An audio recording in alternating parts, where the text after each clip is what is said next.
Olá, boa noite, bem-vindos ao Acerto de Contas. Como tinha sido anunciado na semana passada, hoje vamos ver uma reportagem sobre a apresentação do Orçamento de Estado norte-americano. George Bush diz que vai equilibrar o orçamento até 1993. Em 91, espera-se que o déficit não vá além de 2,4% do Produto Nacional Bruto, e isto sem sobrecarregar os impostos. É um assunto que vamos falar aqui com Carlos Rodrigues, um banqueiro que já trabalhou nos Estados Unidos e que em Portugal está à frente de um dos bancos norte-americanos.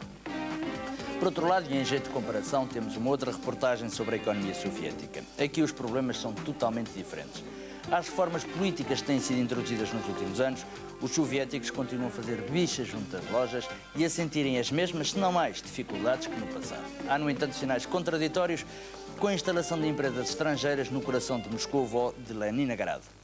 Mas vamos regressar aos Estados Unidos, onde os problemas se colocam de maneira totalmente diferente. A administração de George Bush, ao apresentar para discussão o orçamento para 1991, elegeu a diminuição do déficit orçamental como meta prioritária.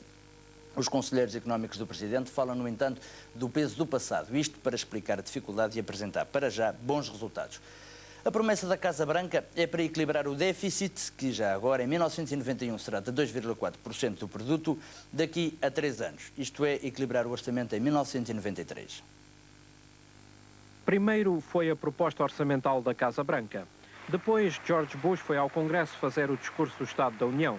E, finalmente, esta semana, foi apresentado o relatório económico do Presidente, preparado pela sua equipa de conselheiros económicos, chefiada por Michael Boskin. No conjunto, estes documentos e a mensagem do Presidente que acompanha o relatório económico constituem os 3 pilares da política económica da administração Bush e fazem a transição daquilo que convencionou chamar-se a Reaganomics, a política económica de Reagan, para a Bushnomics, a política económica da administração Bush, que começa a ganhar forma ao fim de um ano de trabalho. Pôr a casa em ordem, isto é, equilibrar o orçamento até 1993 sem aumento de impostos. We have made real progress. 7 years ago, the federal deficit was 6% of our gross national product, 6%. In the new budget, I sent up 2 days ago, the deficit is down to 1% of gross national product. That budget brings federal spending under control. It meets the Gramm-Rudman target. It brings that deficit down further and balances the budget by 1993 with no new taxes.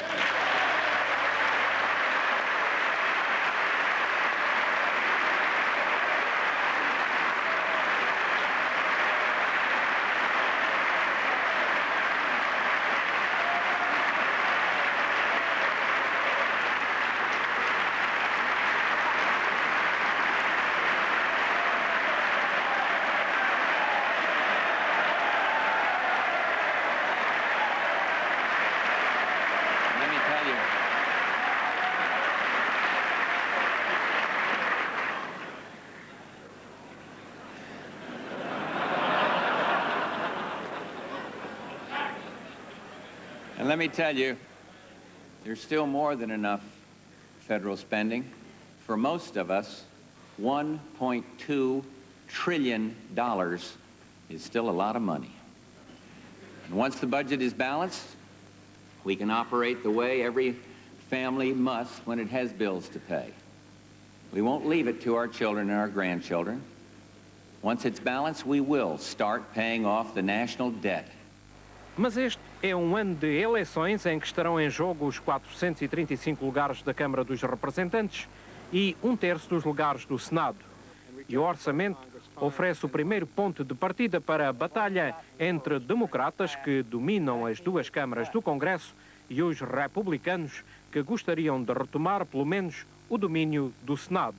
E enquanto a discussão se inicia, o relatório económico de Bush vem recordar que a economia continua em fase de expansão, apesar de alguns problemas, expansão que é preciso manter. The economy sustained its growth in 1989 and we now have the second longest expansion in the entire history of the United States and the longest peacetime expansion. We added about 2.5 million jobs to our economy this year, and the unemployment rate in 1989 was the lowest at 5.3%, was the lowest it had been since the early 1970s, 1973 to be exact. That prosperity was spread widely. The unemployment rate for blacks and teenagers was also the lowest since the early 1970s, and for Hispanic Americans, it was the lowest since the United States started keeping separate records for them in 1980, and undoubtedly for some considerable length of time prior to that. The U.S. had a record level of exports in 1989, and once again became the world's largest exporter. I could go on and on. We have problems. We acknowledge inherited problems, and we want to address them. The large budget deficit, problems in the performance of our elementary and secondary school students, and the schools not delivering what they need to get better performance, and so on. Para manter a expansão, a Casa Branca diz não ao protecionismo e que é preciso concluir até ao fim do ano a nova ronda do Acordo Geral de Tarifas e Comércio. Saúda a proximidade da Europa 92, mas deixa cair uma palavra de cautela. Uruguay Round is the #1 trade priority of the President of this administration of us, and the report describes why. It has tremendous potential to improve economic well-being by reducing trade barriers. The United States has put forth an ambitious proposal in agriculture. It's on the table at this point. It's described thoroughly in the report. And then finally, there's a discussion of the EC92 process. We try to explain why that important market integration is going to be beneficial not only to the citizens of the European community, but also to citizens of the United States and people around the world generally. That's going to occur because of the huge market that's going to be created as a result of the integration. But there is nonetheless a need for us all, in the United States and elsewhere, to be vigilant to make sure that perhaps inadvertently barriers are raised to the rest of the world as a result of the integration within Europe. We need to be vigilant to make sure that that these barriers are not significant. In any case, at this point, our assessment, which is pointed out in the report, is the fears of Fortress Europe are exaggerated. To make that statement come true, we need to be vigilant together to make sure that the barriers remain low. Inesperadamente, o relatório económico do Presidente tem um capítulo ousado sobre a imigração. O relatório diz que, com as projeções de uma crescente procura de trabalhadores especializados, os Estados Unidos podem beneficiar com uma política que encoraja a imigração desses trabalhadores e acrescenta que os benefícios de longo prazo suplantarão quaisquer desvantagens no imediato. Em resumo, Bush diz não ao protecionismo, sim à expansão dos mercados livres, sim ao investimento estrangeiro na América, em dinheiro e em trabalho especializado. José Ricardo, em Washington, para Acerto de Contas. Bem, tenho aqui comigo o Sr. Carlos Rodrigues, um banqueiro norte-americano, que já trabalhou vários anos nos Estados Unidos. Doutor, o déficit existe, está lá. Na sua opinião, como é que isto vai ser financiado? Bom, eu penso que vai ser financiado da mesma forma que tem vindo a ser financiado, isto é, com os baixos níveis de poupança, com o recurso de algum financiamento externo. Como sabe, os Estados Unidos tornaram-se no país mais endividado do mundo. Exato. A própria dívida é superior, está ao nível mais alto dos últimos 25 anos, e por ter que ser financiado com alguns capitais estrangeiros, nós pensamos... Então, depois, diga. Nós pensamos que isso vai forçar a que as taxas de juros nos Estados Unidos não desçam talvez tanto como muitas pessoas e muitos agentes económicos esperariam, de forma a facultar uma melhor recuperação da abalada em termos de aceleração de crescimento da economia americana. Eu estive aqui a recolher os dados e, de facto, as taxas de juros, nomeadamente aquele leilão que houve, penso que ainda esta semana, as taxas de juros nos Estados Unidos estão, de facto, a subir. Mas há um segundo problema, portanto, aqui seria, na sua opinião, para exatamente importar, enfim, apelar de capitais estrangeiros, era isso? Nomeadamente por um lado apelar e, por outro lado, eu diria até, talvez, evitar que eles saíssem. Como sabe, as taxas de juro fora dos Estados Unidos, em alguns centros, nomeadamente na Alemanha, têm subido.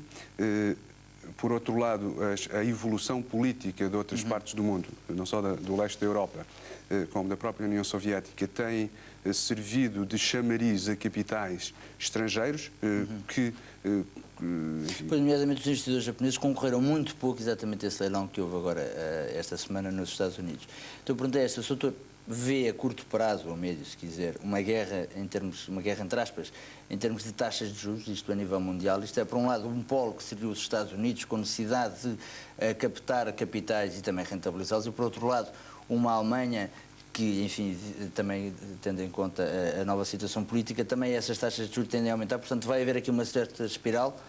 Eu penso que não. Eu penso que a economia americana tem uma inflação que, muito embora afetada nos meses de dezembro, janeiro, nos últimos meses do ano passado, por força da onda de frio e, portanto, do mais alto dispêndio em termos energéticos, teve alguns sobressaltos. Parece-me que a inflação dos Estados Unidos continua controlada e a manutenção da taxa de juro alta vai servir dois objetivos. Um é que eu não penso que vai haver uma saída de capitais dramática dos Estados Unidos, como muita gente pensa, só por ter havido uma certa abertura política no leste da Europa. Há muitas e várias questões ainda sobre o leste da Europa. Vai ser um processo longo, vai ser um processo que vai com certeza sofrer recuos e atrasos. Penso que o grande capital, os grandes capitais que hoje se encontram nos Estados Unidos não sairão em catadupa, moramente também porque as autoridades norte-americanas vão estar a controlar a atratividade dessas taxas de juros.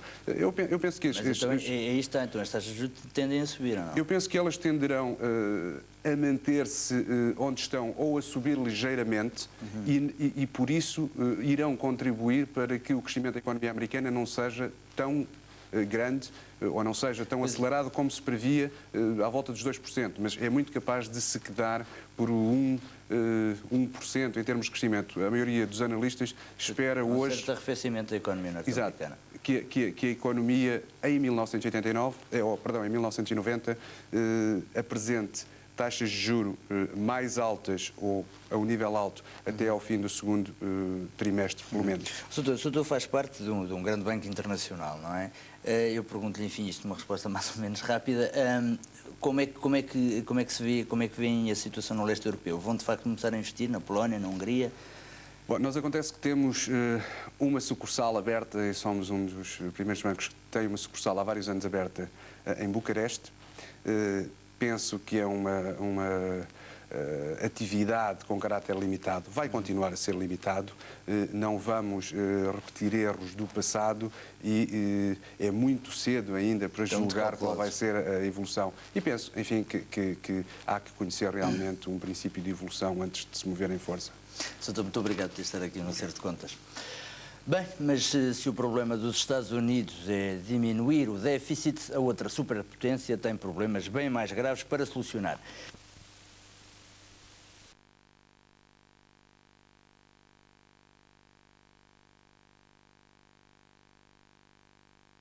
The Austrian application before January 1, 1993.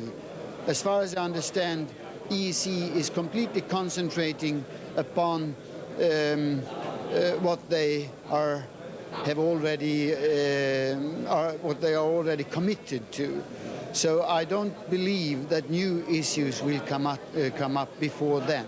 What will happen after 1992? That's another issue. But do you think that Swedish industry will be more and more losing the step, losing the way to expand their industry outside the common market? That depends very much on how the negotiations between EFTA and EEC will proceed. We are aiming at, of course, the best possible relation to EEC. And before we have seen the outcome of these negotiations, I think it's too early to judge. But do you think that the Swedish industry will lose step, will lose competitive outside the common market? I think that the Swedish export industry has a very good position in its export markets, primarily, of course, the EEC markets, but also on other markets. And I think that we have a very good position to maintain that position. Falar do mercado de valores no nosso país, semana após semana, chega a ser monótono nos últimos tempos. a mesma modorra das transações, o resvalar contínuo dos preços. Com uma quebra de 3% nas últimas 5 sessões, a semana passada não fugiu ao padrão dos últimos tempos. No período em análise, acelerou-se a queda das cotações das ações na Bolsa de Valores de Lisboa. O índice Banco Tota e Açores foi caindo de grau a degrau nas últimas 5 sessões, passando dos 3.157,3 pontos em 25 de janeiro passado para os 3.063,2 pontos na sessão de ontem. A quebra acumulada da semana é de 3%, aproximando-se agora o novo mínimo do ano do patamar psicológico dos 3.000 pontos do índice BTA. À quebra nos preços, junta-se o nível fraco dos negócios.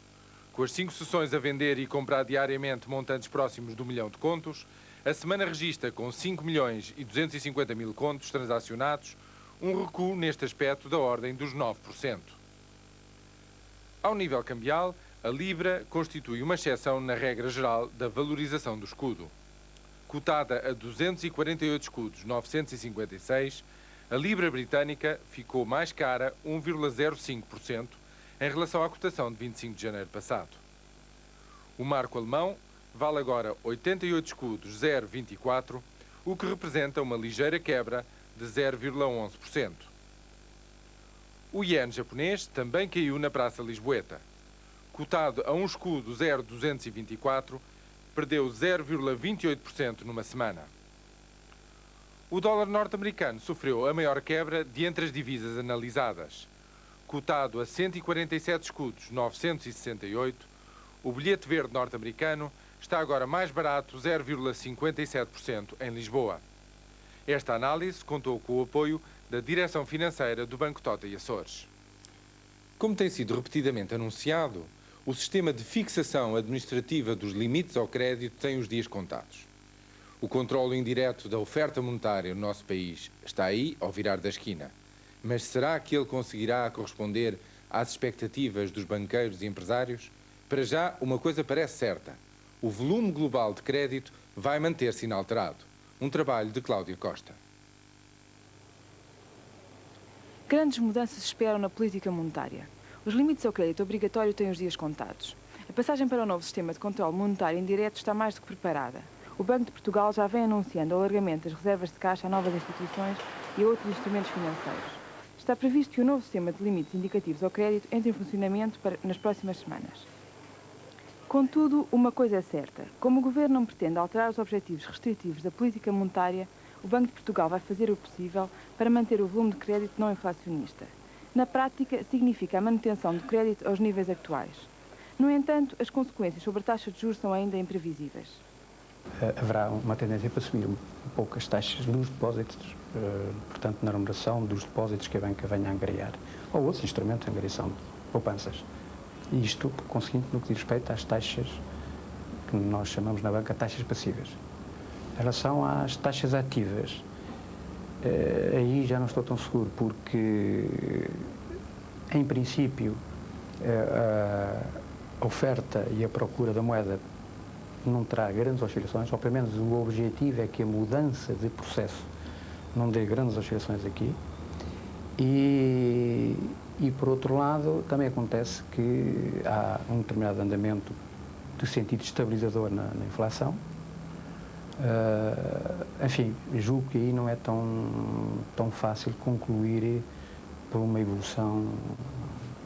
Portanto, se no preço as certezas são poucas, em relação à quantidade, o volume de crédito disponível para as pequenas e médias empresas, pensa que se vão alterar? Bom, vamos ver, a passagem do sistema de controlo de direto, quantitativo para indireto, via taxas e outros mecanismos de intervenção no mercado do dinheiro, em tese geral, não altera a programação monetária, isto é, o volume de crédito que a economia deve possuir não deveria alterar-se por este facto, mas sim dentro da programação monetária, da evolução de toda a economia do país. E assim, em termos de volume de crédito, as pequenas e médias empresas têm a mesma abordagem quando se aproximam da banca que tinham com o controlo direto. Mas afinal, o que são os limites ao crédito? Todos sabemos que os bancos têm um papel fundamental no processo de criação de moeda. Quando o indivíduo deposita o seu dinheiro, como não o levanta todo de uma vez, está a permitir que o banco o empreste a quem ele precisa. Tanto pode ser para ajudar uma empresa a fazer novos investimentos, como para ajudar um casal recém-casado a comprar uma casa. Assim, o dinheiro que existe na economia multiplica-se, já que o indivíduo mantém o seu depósito e o casal compra a sua casa. É aqui que o Banco de Portugal tem intervindo, impondo limites ao crédito para impedir este efeito multiplicador da moeda. Os limites dizem qual o volume máximo de dinheiro que os bancos podem emprestar, restringindo a liquidez da economia. Neste processo, os bancos sentem-se muito prejudicados, já que têm uma parte do seu dinheiro parado sem render. As famílias ficam muito tristes porque os seus depósitos a prazo, isto é, parte considerável das suas poupanças, têm uma remuneração muito baixa. Os pequenos e médios empresários ficam muito zangados porque não conseguem dinheiro emprestado. As grandes empresas ficam indiferentes, já que contornam o problema pedindo dinheiro lá fora. O Estado fica satisfeito porque consegue financiar-se